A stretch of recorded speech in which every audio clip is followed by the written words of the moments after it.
I was struggling on giving you guys bonus points, and the reason I didn't, the reason I was struggling and thinking about giving you guys bonus points was because of question number 6. Question number 6. Question number 6 is not as direct as you think it is. Question number 6 was not look at this answer and see which one has the highest percentage of C or G. That's not it, right? Because if something, let's look at number A, or letter A, only has 10% T, which means it has 10% A, which would mean it would have 80% G and C, right? So that would be a very, very large amount of G and C. So your answer for number 6 was actually A, and many people did not get that right. So I was struggling with, do I just jump at a bonus question? Everybody plus 4? I said no, because that will give me a nice excuse to, if I need to curve at the end of class, just curve overall averages, I can do that.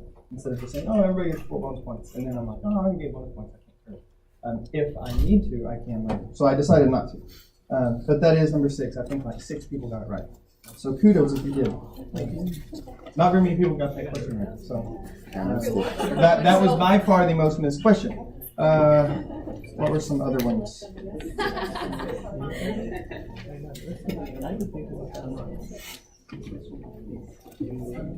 think that was the only one that was a really... Oh, number 12. My goodness, number 12. You guys make me want to punch myself in the face. That was a homework question. I copy-pasted it from your homework. That was the second most missed question. I literally taught, it was question number 3 on your homework for that chapter. Copy from homework book, paste on your exam. If you did it and you're like, hey, that was the number, it's the same number. What's up? I mean, I'm looking at it, but I thought that with the homework in this one, with the 3 nano, I thought those 2 numbers actually switched. Nope. It should be, what, 24, 28? It's exactly the homework problem. I made a typo when I did it. I put 2 nanomolar. It wasn't. It should have been 3 nanomolar. It's the exact same question. Exact same question that was on your homework. Yeah. Other than that, you guys did a good job on number 1 on the write-up problem. It was actually a little lower than I thought. I thought you were going to do a little better. I expected 90% of the people to get this answer fully correct. And that wasn't the case. Probably 70% of the people got this answer fully correct. My goodness, how many times have we talked about this? We have said this many, many different times in class. If you're wondering what lecture it's on, you're looking at me like you're confused. What's up? No. When do we talk about how to inhibit? We've done this so many times. Like you can pick what lecture you want to go look at because we've probably talked about it in like 6 different lectures. 2 ways, right? It inhibits because it prevents a change in geometry which is necessary for phosphoryl transfer. It inhibits because it prevents a change in geometry. It helps because it draws electron density away from the phosphorus, making it more electric, right? Those are 2 things. We literally, I had somebody ask, like, somebody sent me an email saying, what lecture did you talk about this in? Pick. We really talked about it in like 6 or 7 different lectures.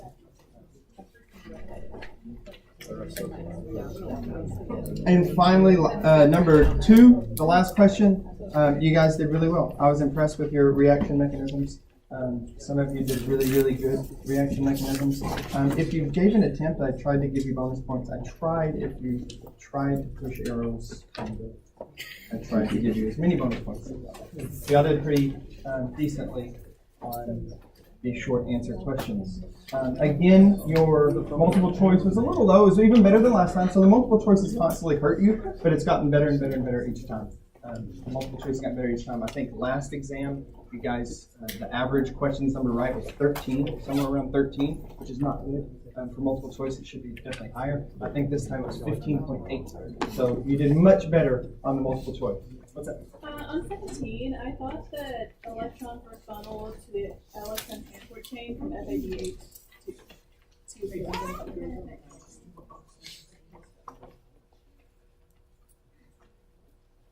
No. We did. It's funneled. Hold on. Let me look at it after class and make sure it's worded correctly. Okay. I will. I'll look at it after class and we'll make sure it's worded correctly. If it isn't, then we'll go back and change an answer or add additional. What's up? Can you go through number 10 and why it's not plus 3? It's just asking about the G3P, not the change. You have to identify which carbon you're talking about. It's asking for glyceraldehyde 3-phosphate. That is your reactant over here on the far left, not on the far right. That has 2 phosphates. So that's not G3P. Does that make sense? It's the left. Yes.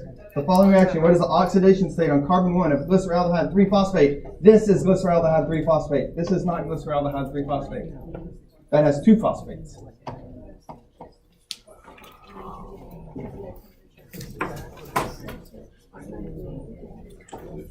Okay, as far as, let's talk about your final for just a second. Give me a second. Let's talk about your final. We do have one more topic to talk about. We're going to talk about electron transport chain and oxidative phosphorylation. This is going to be, we're not going to break down reaction mechanisms. This is going to be more of a biology review if you've had this and seen this in biology classes before. We're going to talk about it as if we were in a biology class. However, we will break down a few different parts that I guarantee you didn't talk about in any of your biology classes. So we're going to focus on a few, two different areas that you didn't really talk about in biology class. But we'll do that at the end of class today and then on Wednesday. Okay, so your exam and your finals. So let me show you what you look like. So this is what, obviously this is what your exam looks like. I've showed you these every time. This is what the average of your exams looks like as a class. So the class averages, this is what it looks like. If we just took into account your exams, only 4 people have an A average, which is kind of low. It's not insanely low. It's not a large class. I think there are 70 people in the class, so that's about 6%. We have about 6% A's. We have a lot of people really close, so this is the 80 to 85 range. A lot of people really, really close to the A range. And this is, again, this is just exam average, nothing else. I'm added, no bonus points added, nothing else added. We have a lot of people in this area right here, this area right here, right? 50 to 90. A lot of people. As soon as we start adding in bonus points, you're going to see this drastically changes. And that's what you expect, right? So if you've got all the bonus points, that's worth about, all the bonus points, you can assume my average would be 10 points higher. What's up? How many bonus points were you adding for the last? 12. 12? Yeah. Yeah. So if you got all of them, you would get 12. And again, I've already got it on Blackboard. I just haven't made it public yet. So when I get back to my office, I'm going to go through it one more time to make sure I didn't make any mistakes before I do that. But you can see that average shifts up for the high average from just exams was a 96, and the high goes to a 104. That's a lot of bonus points, right? That's a lot of bonus points. So you can see with bonus points we have 22 A's at the moment. 22 A's. That's a lot of A's. That's a lot of A's. So hopefully it stays that way. If you're borderline, that means your final exam is really going to matter, right? So if you were one of those that was right around the 80 range and you needed those 10 points to get an A, that means your final is going to have an impact on whether you get an A or B in this class. If you're one that already had an A plus you got your 10 points, your final isn't going to have as large of an impact, right? It's not going to have near as large of an impact. After these bonus points, I don't think anyone is in this range. I think these are people that just stop coming. That's what happens when you get zeros on exams. When you don't come. You stay down here. I think anyone who's still struggling is probably in this range here, the 50 to 54, to 60 range. If that is you, and you are in that range, I see is going to be hard. I see it's going to be hard at this point. If you're using your bonus points and you're still at a 50, I don't think anyone is lower than that and is still attending class. I don't think anyone is lower than that. So if that is you, all hope is not lost. It isn't. Your final is weighted fairly heavily, so you can still make a D fairly easily.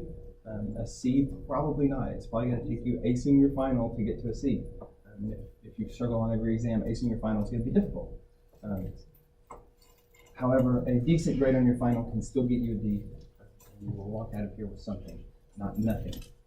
So what can you do to prepare for your final? Read over your chapters that we've covered in class. Your final is going to look like the multiple choice sections on all of your exams.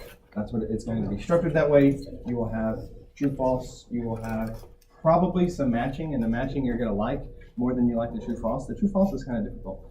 The matching, I promise I will have a section on probably matching enzyme function with what reaction it goes to. Which is going to be easy, right? Because you know what enzymes do and how they're named.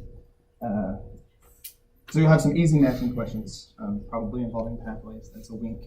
involving pathways. You'll have some true false, which tend to be a little harder.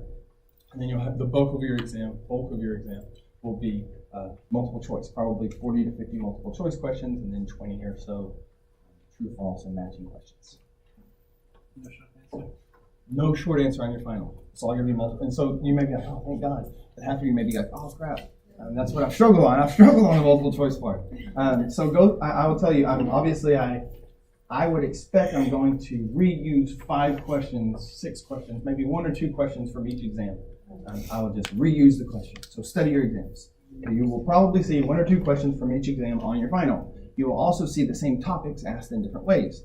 So study those topics that we tested on your exam. If there are anything that you studied that wasn't on the exam, that you're like, oh, you could have easily asked that, I'm probably going to ask that in your final. You'll notice that I did hint a lot on, I hammered you guys. What was your short answer was on magnesium and TCA cycle. So I hammered you guys on you got a lot of glycolysis questions on your exam on the multiple choice, so you're probably going to see a lot of TCA cycle questions on your exam. Because I did this, the other class got the exact opposite. They got a short answer question about glycolysis, and they got a lot of multiple choice TCA cycle questions. So you're probably going to see that switch. You probably will see more glycolysis questions finally than you did on this last example. So I would encourage you to study your exams. Watch lectures. If there's stuff that you still don't understand, go back and watch lectures. Look at chapters, specifically over the information that you're having trouble getting and the questions that you did. How many multiple choice? You'll probably have around 40 multiple choice and probably 20 filler questions, 20 to 25. I'm guessing your exam is going to be 60 to 70 questions. But it's going to be all multiple choice, short answer. Sorry, multiple choice, true, false, matching. Do we have the same exam as the Tuesday, Thursday class? You will not have the same exam as the Tuesday, Thursday class. No. If you noticed, if you asked anybody about what questions they had on their exam, you did not have the same exam this time either. You had different short answer questions, and you had different. You probably had like 4 or 5 of the same questions on the exam, 15 different questions, and then different short answer questions as well. You will have. If you haven't noticed this, if you've taken your old exams, well, first of all, if you take your exam and you look at your neighbors who has a different color than you, these are the exact same exams. I just printed them off on 2 different pieces of paper because I didn't have time to make 2 different forms, which is what I usually do. I didn't have time. I tricked you all. On your final, what you will see is I usually, if you take old exams from your exams and look at your the other classmates and compare them, you'll notice that the questions look alike, but I can change 1 word, and that's it. The answer choices don't even have to change, and the answer can change, and I do that frequently. So you'll probably see some of that on your exam. Don't study the questions, study the content. I let you take these exams on. I don't care. If you have a friend that's going to take Biochem with me next year, give them the exam. Let them study it. That's fine. Just if they understand the questions and they can answer all types of questions about these concepts, that's the point, right? That's the whole point. That's fine. I'm not going to ask the exact same questions. No. I told you this. I did this in my microbiology class. If you do this word association game where, when you see this, then this is the answer, you're probably going to get the answers wrong. Don't do that. Read the questions. Answer the question asked. Don't answer the question that you assume is going to be asked. But the best thing I can tell you is study your exams. So you should have written all of your exams in pencil. A good thing to do, what I would probably do is I would probably go home today and buy one of those $45 erasers, those big block erasers, and erase everything on every single one of your exams. Erase every single question on every single one of your exams, and then wait like 3 days and come back and try to do it again and see what you get stuck on, see what you don't know. Take the time, work through those exams, see what you don't know, see the topics that you really need to study, and then go back and study those topics. That would be a really good way to do it. Any other questions? No extra credit quizzes, right? No extra credit quizzes for the final. I want to know what you know at this point. At this point, no replacements. Nope. I want to know what you know. You've got 30 points worth of buffer. A lot of people made A's on 2 exams and they bombed an exam, made a 70. You got 30 points to bring that up. That's what the bonus points are for. If you bombed 1 exam, your bonus points cover it. I promise you. If you bombed 1 exam, your bonus points. You don't know how many times I grade exams, I'm like, and I put them in the grade book, and I see 67, 67, 67. My goodness, you guys are for the most part, very consistent. Whether it's 90s or 60s or 80s, for the most part, you are consistent. But every once in a while, and if you are consistent, that's great, because 360s with bonus points turns into 370s, right? I mean, all of a sudden, D average goes to a C average. So that's nice, but also if you did well in class or if you did really poorly on one exam, those will bring those quiz points will bring those grades up as well. Your final is weighted heavily. It's weighted twice the amount of an exam. So if you're one of those people in the low A range, then you probably don't need to make a C on your final. Right? If you make a B, it probably needs to be a high B. If you're in the high A range, then you have a lot of wiggle room to work with. Again, if you want to know exactly what you need to make on your final to get a grade, a specific grade, you can come talk to me. I've got it all in a spreadsheet in the office. It won't take very long at all to figure out. We can look through that. But again, I'm in my office hours if you want to do that. What's up? So you said 5 or 6 questions for each exam, or the total of 3 exams? No, the total of 3 exams. I'll probably recycle 2 questions from each exam on the final, and then the rest will be new questions over similar topics that we've covered in that. Is there a way you could post the solutions? No. Work them. So that means you're going to have to work the problem, and then after you work it, you're going to have to go back and make sure you got it right, right? So, yeah, say twice. Now I got to post the solution. Any other questions? Yeah. Probably not. What? Probably not. You'll bring me treats. Ooh. Yeah. Probably not going to do a review for the final. What? You said you do a review. I said we'd do a review on Wednesday if we didn't run out of time. Well, let's get going. Maybe we won't run out of time. Well, maybe we'll have some time to review something.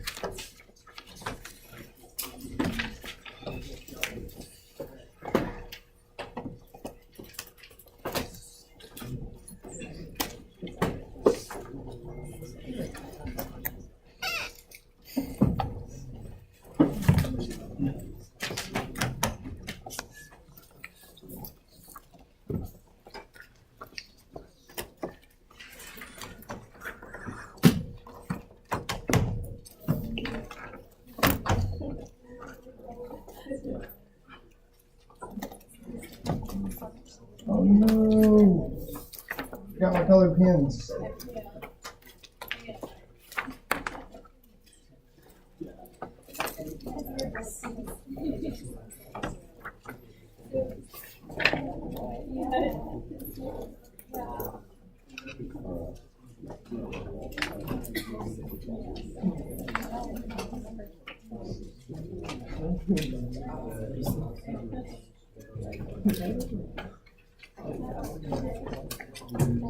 Thank you so much. I appreciate it. Erasable pens? Do they really erase? That's impressive. I should use those. I don't need to since I never make mistakes. Ha ha ha! That's a joke. Okay. Electron transport. So what have we talked about so far? We've talked about glycolysis and TCA. We talked about phosphate pathway, glycolysis and TCA that generated at some point high energy electrons that have been ejected as NADH or FADH, right? NADH or FADH. Let's try, what color is darkest? So they have ejected NADH.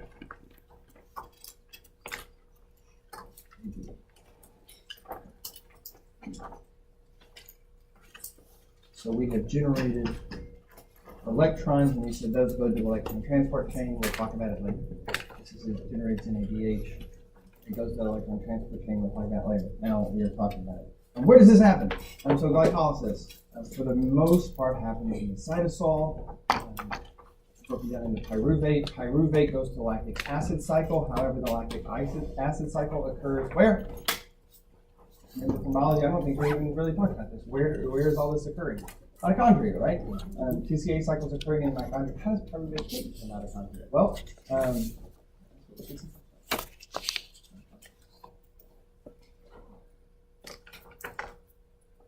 CCA occurs in the mitochondria, electron transport chain and oxidative phosphorylation occurs in the mitochondria. You can imagine if you've ever looked at a high school textbook, the mitochondria looks like a kidney bean. That's a joke. It's always drawn as a kidney bean.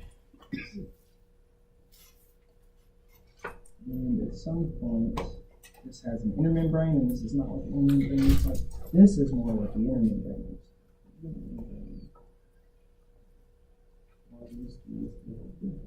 All throughout, right? Why would anything want to form little ridges like this? To increase surface area. You guys must be biology students, right? Because that is the answer for anything that looks cool. To increase surface area, right? So increase surface area. So we have an increase of surface area on the inner membrane. So we have, oh, this is pink.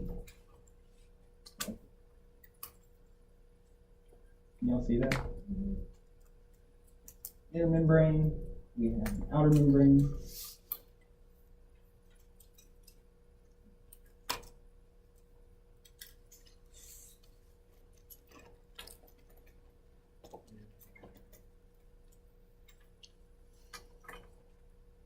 Matrix, mitochondrial matrix. We have an area that is called the intermembrane space.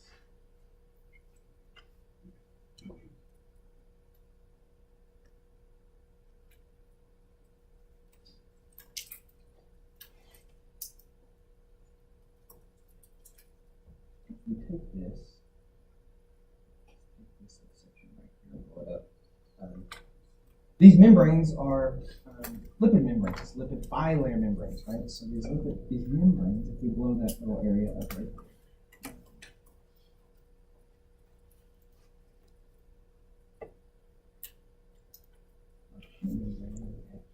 bilayer membrane.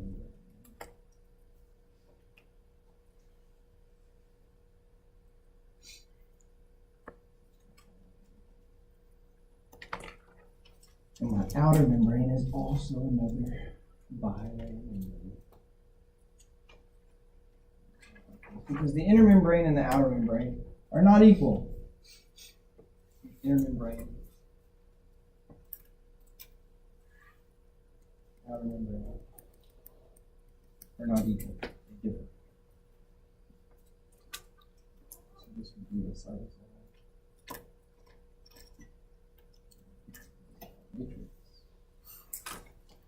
Matrix.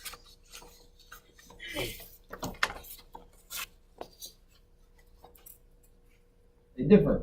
Inner membrane and outer membrane are not the same. What is the difference? The outer membrane consists of porins.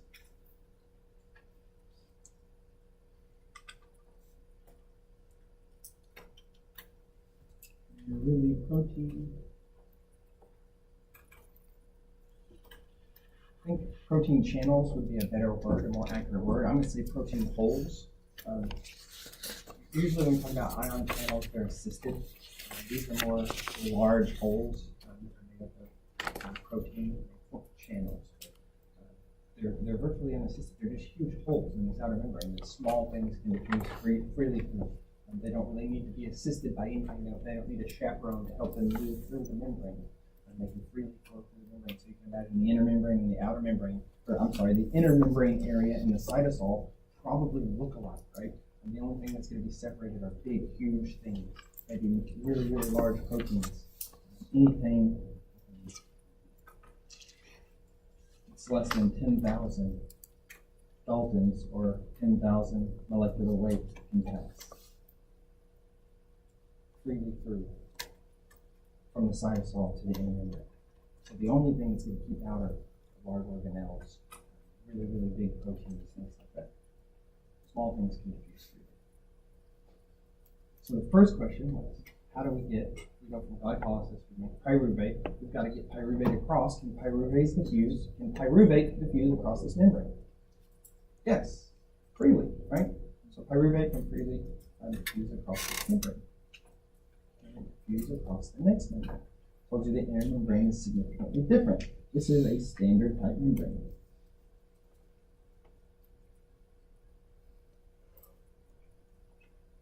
If we Accident test out the eraser.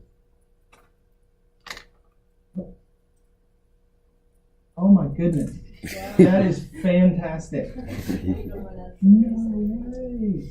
It doesn't even use the eraser. It doesn't go away. I'm gonna erase the whole word and we got it now. What?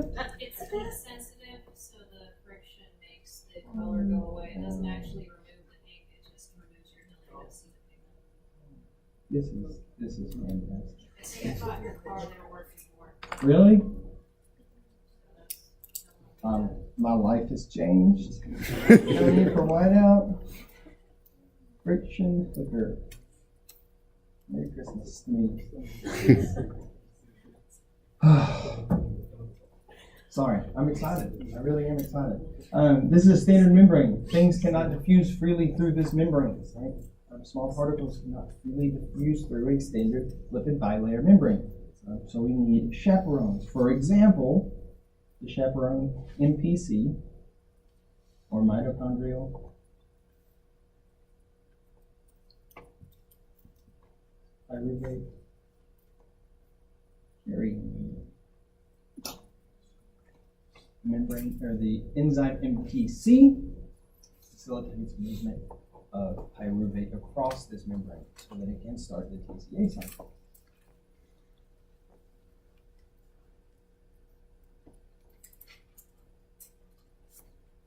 The inner membrane also contains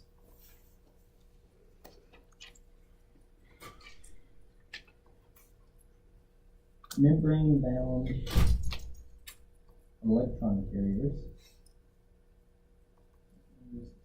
I'm going to start with some.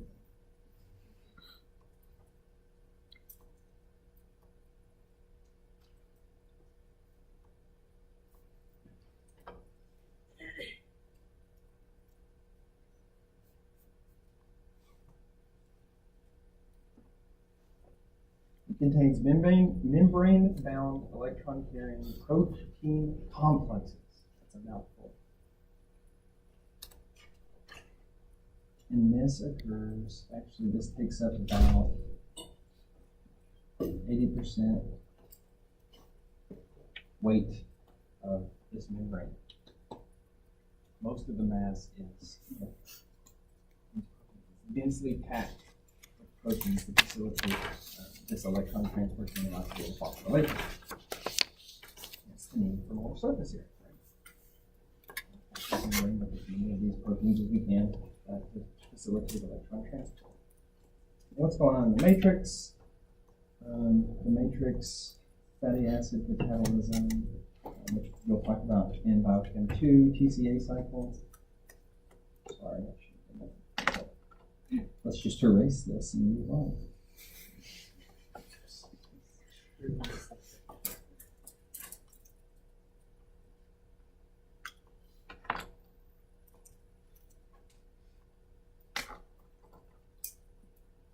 PDC, you remember what PDC is? Pyruvate dehydrogenase complex, first step, right before the PCA cycle, also occurs in the matrix.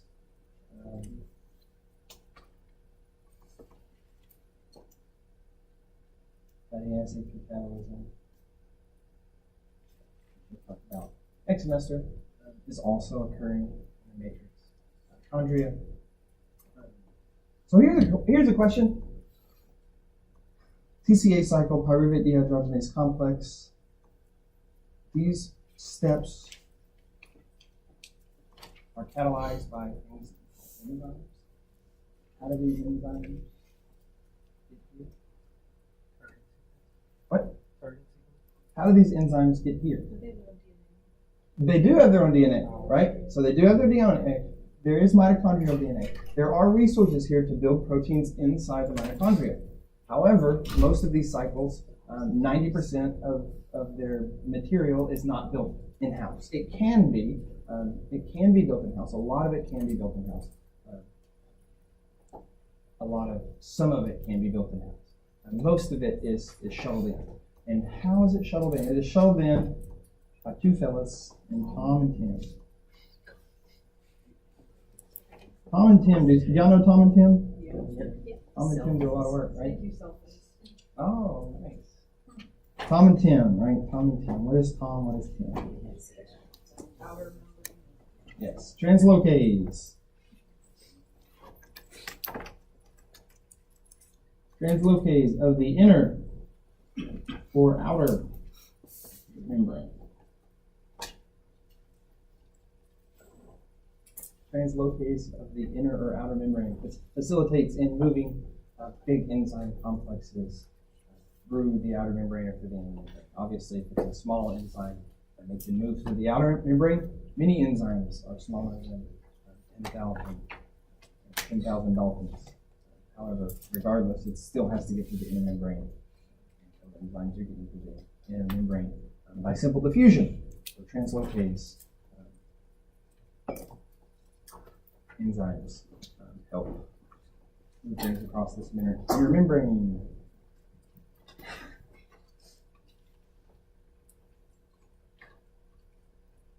Electron carriers are found as complexes. These are known as complexes 1 through 4. I'm going to say 5 because it doesn't talk about the last enzyme that we're going to talk about is called Atp Synthase. So a lot of it, the idea, here's the overall idea of how this works. Electron transport chain takes these electrons, it uses the energy from these electrons, uses the oxidation, the energy of oxidation and reduction of moving these electrons through the transport chain to generate a proton gradient. It basically it couples these favorable reactions with the movement of protons across this inner membrane. And it actually leaves us with a gradient, a pH gradient, right? Because if we're moving protons across the membrane, we're going to have a lot of, if protons are moving this way, so we have H plus getting moved that way.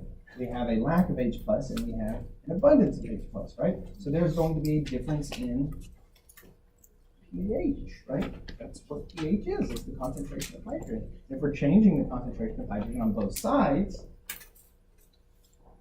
we're going to have a difference in pH. So if I told you we're taking protons from inside and we're moving them outside, what do you think the pH is outside? Yes. What do you think it's around? 7. And if I take a few protons and add them out, what do you think do you think it increases? No. Do you think it decreases? Do you think it decreases by a lot? No. No, why not? One, it's a buffer system. Hey, good call, man. Nice. Nice. That wasn't the answer I was looking for, but it is a better answer than the answer I was looking for. Buffering system, right? Natural buffering system. So that's a good answer. 2, it wouldn't anyway, right? Because what do you know about this membrane? These protons are going to flow throughout everything, right? These protons are not bound in the inner membrane space, right? You have a big porous membrane that anything and everything pretty much diffuse through. Unless it needs the help of Tom. Most things can diffuse through. Protons can diffuse through. So if we eject protons, or if we move protons across this inner membrane, these protons are pretty much diluted in the entire cell, right? However, we do have, so if you can imagine, physiological pH is close to 7. We move protons. The pH here doesn't really change. It's still close to 7. Does the pH here change?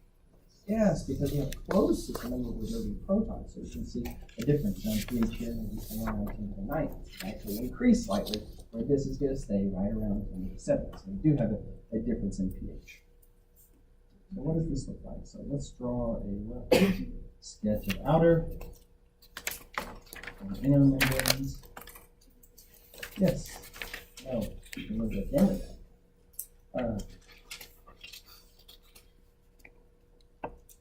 A rough sketch of outer and inner membranes. So we generate this proton gradient. The last complex, the last enzyme, Atp Synthase, utilizes this proton gradient and couples it with the formation of ATP from ADP and inorganic phosphate. Is that a favorable reaction? ADP plus inorganic phosphate going to ATP. Is it favorable? No, it's the opposite of what the hydrolysis reaction, right? And the hydrolysis was very favorable. So how do we get it to basically couple the, we'll talk about a few different ways. This is utilizing the energy of this pH gradient is harnessed.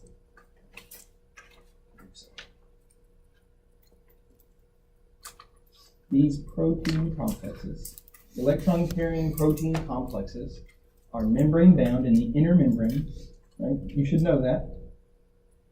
You should have been able to guess it from this cristae, I don't know what they call it, cristae. These folds, these probably really weird. If you could actually see this, it would probably look really, really weird, right? Weird folds in your surface area. So enzyme complexes, so we'll call these complexes. 1, 3, and 4. 1, 3, and 4 are unique. 1, 3, and 4 are unique because they pretty much penetrate all the way through the membrane. Penetrate all the way through the inner membrane. They penetrate all the way through the inner membrane. That means they're going to be good at doing what? Shuttling hydrogen all the way through, right? Hydrogen.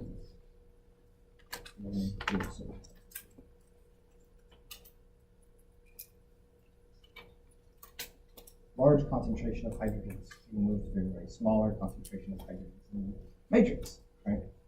So complexes 1, 2, 3, and 4 penetrate all the way through. Complex 2 is a little different. Complex 2 does not penetrate all the way through.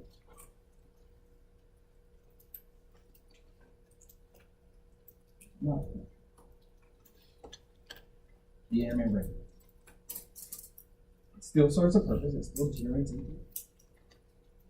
Facilitates generating ATP, but it does not penetrate all the way through. Do you think it is going to shuttle hydrogens across the membrane? No, it can't.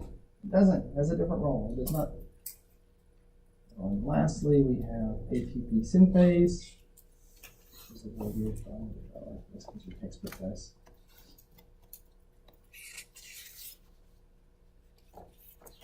ATP synthase. If you see old texts, I don't think any of your textbooks call it this. Yes. I don't think any of your textbooks call it this, but you may see it as complex 5. I'm sorry, that's not a 5. That's complex 5. I won't refer to it as complex 5. If you read old literature, if you have an old textbook, it may. If you have one of the really old versions of literature, I bet it does. Some people have those because they're really cheap. But it may call it complex 5. This is ATP synthase. And this is converting ADP plus inorganic phosphate to ATP. We're taking our hydrogens and funneling them back.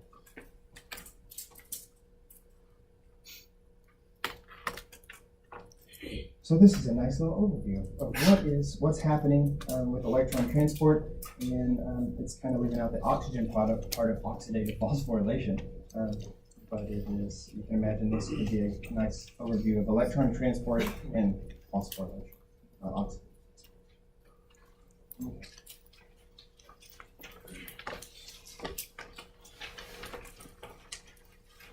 So it just said we have complex 1, complex 2. Complex 2 does not penetrate through the membrane. Sure, it looks like it, but it doesn't shuttle things through the membrane. That's the idea, right? It doesn't shuttle things all the way. It doesn't shuttle hydrogen all the way through. Complex 1 does shuttle hydrogen through. Complex 2 does not. Complex 3 does. Complex 4 does. And we're going to break down all these, talk about what they do. Oh, we got 2 minutes. We'll get through complex 1 and 2 for sure. We'll come back and refer to this probably here in a few minutes. Complex 1, enzyme known as NADH. You may see different names in your textbook. I like these names because they help tell you what is going on and what reactants, what substrates it's using, what product it's really forming. NADH, ubiquinone,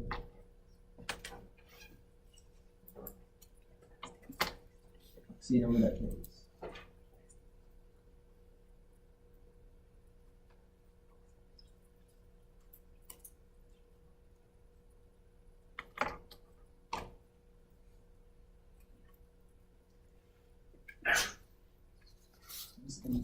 Complex is a big one. It's about 45 subunits. What does it do? It takes. Oh, I don't have to scratch it out anymore. I can erase. I am fascinated by these pens. That's phenomenal.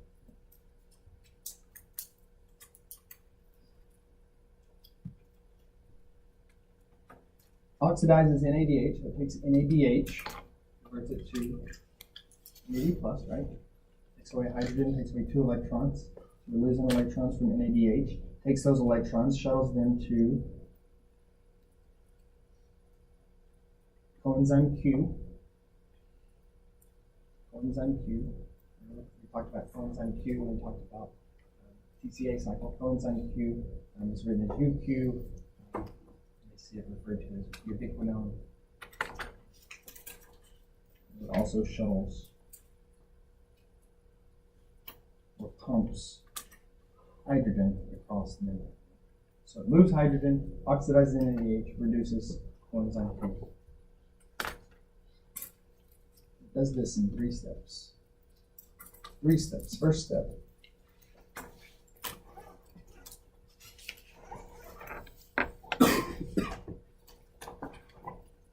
The transfer of electrons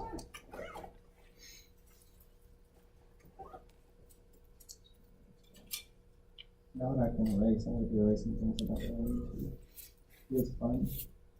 Never erased the pen before. I have erased the pen before. Remember those crappy erasing pens that they just smeared ink everywhere? That's what I thought you gave me. So I'm gonna erase.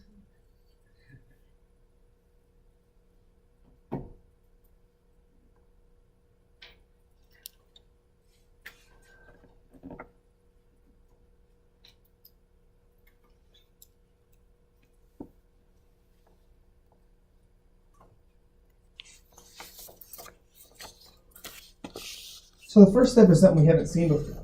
It is the transfer of electrons from an electron carrier to another electron carrier, which is kind of weird. Why do we need to do this? So take electrons, NADH, transfer those electrons to another electron carrier. That's weird. Isn't that weird? One electron carrier to another electron carrier. That is weird. It should be weird. Why do we need 2 electron carriers to move electrons? The reason we need 2 electron carriers to move electrons, we haven't talked about this so far. NAD to NADH transfers how many electrons? 2, right? FAD to FADH, 2, transfers how many electrons? 2, right? Those are 2 electron transfers. One of those is what we call a strict 2 electron transfer. One of those is not a strict 2 electron transfer. You probably guess which one is not a strict 2 electron transfer. FAD is not a strict 2 electron transfer. NAD and NADH can do one thing, and that is move 2 electrons. FAD, flavins, right? So this is another flavin. It's not FAD. Flavins can typically do other things. They don't have to just transfer 2 electrons. They transfer 1 electron.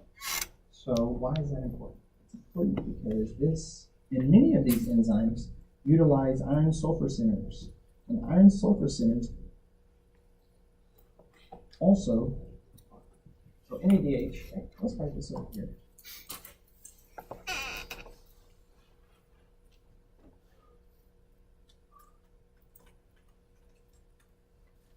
Number of electrons that can be transferred. NAD and NADH. NADH can transfer 2 electrons. That's it. Flavins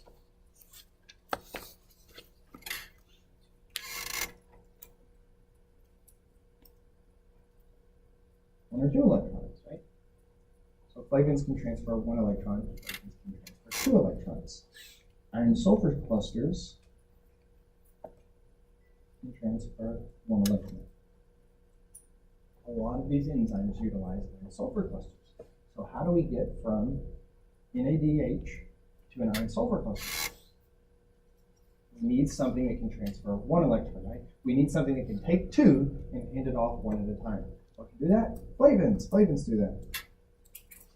So anything that includes iron sulfur clusters is either going to, it is going to utilize flavins. It has NADH, it still needs flavins to show those electrons one at a time.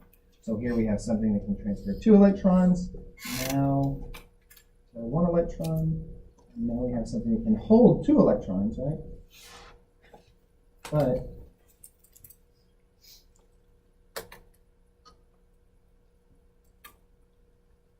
can transfer 1 electron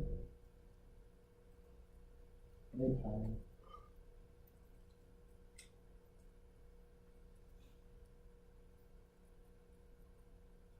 To various is iron sulfur clusters. Iron sulfur clusters.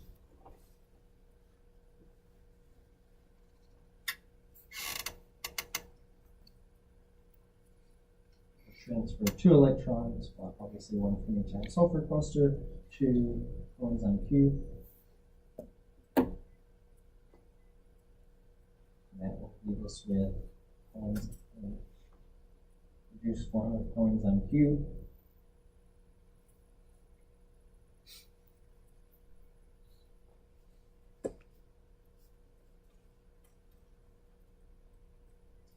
Leaves with our reduced form of coenzyme Q. Coenzyme Q is utilized in reaction number 3. Coenzyme Q is utilized in reaction number 3, and we'll talk about that in a little bit. So reaction number 1 gives us a reduced form of coenzyme Q that can be utilized in reaction number 3, and then it also couples this with the movement of protons across the membrane. Reaction number 2, do we have time? We do have time. We have time because reaction number 2 is going to be a little shorter. Why is reaction number 2 going to be complex number 2 going to be a little short? Complex number 2 isn't going to take us long to talk about because we've already talked about complex number 2.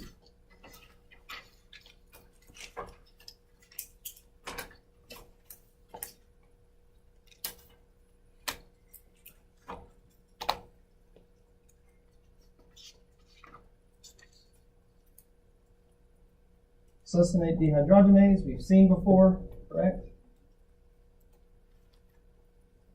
Where did we see this?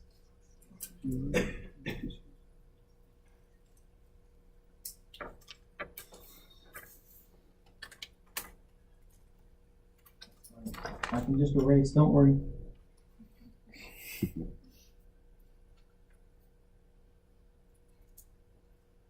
It is the only enzyme-bound TCA cycle membrane-bound. I can't erase that.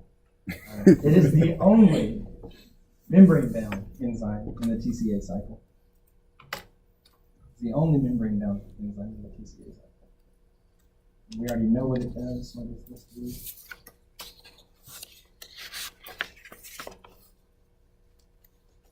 do? Fumarate, right? And transfers its electrons from succinate to what electron carrier? FADH, right?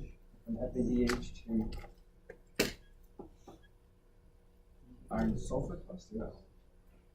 From iron, so this is new information. FADH to iron sulfur clusters to ubiquinone.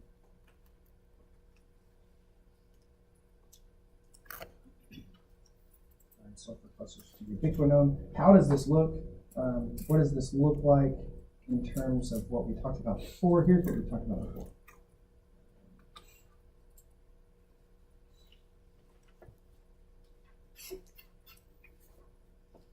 This oxidized fumarate.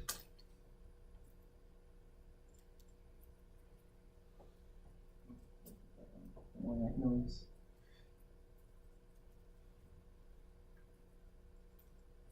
Uses flavin-dependent electron carrier, right? FAD. This leaves us with FADH2. FADH2 is going to oxidize. Is going to reduce iron sulfur clusters. So these are iron sulfur clusters in their oxidized form. These electrons from FADH are transferred to iron sulfur clusters to leave us with iron sulfur clusters that are in their reduced form. And it's going to oxidize FADH back to FAD, which can be reutilized in the next reaction. And this is kind of the same thing that happened in complex 1. These iron sulfur clusters transfer these electrons to ubiquinone to form a reduced form of ubiquinone. We call this ubiquinol. That leaves us with and sulfur clusters back in their oxidized phase, right? So you guys see a cycle. You bring in succinate, we bring in ubiquinone for each reaction. You can imagine ubiquinone is going to go to complex 3 and transfer electrons to complex 3, and guess what it's going to do after it's finished with complex 3? It's going to go back, right? So it's going to go right back to 2 or to 1, whatever is needed. So it's going to go right back. So you can imagine these are all chains together, parts that are shared among all of these. The main difference, don't leave me yet, one last thing. The main difference is where do electrons enter this cycle? And this is what we talked about so far. We have NAD, NADH, right? And we have FADH2. Where do they enter? NADH enters in complex 1. FAD enters complex 2. It's kind of succinate enters at complex 2, right? Complex 2 has built into the enzyme a riboflavin site FAD. They can accept electrons, right? So it accepts those electrons. However, the way it gets to complex 3 is the same, right? Coenzyme Q. So UQ to a reduced form. Reduced form. So both of these, complex 1 and complex 2, I should probably say both of these really work on the oxidized form of ubiquinone to reduce ubiquinone, and then the reduced ubiquinone can go on to complex.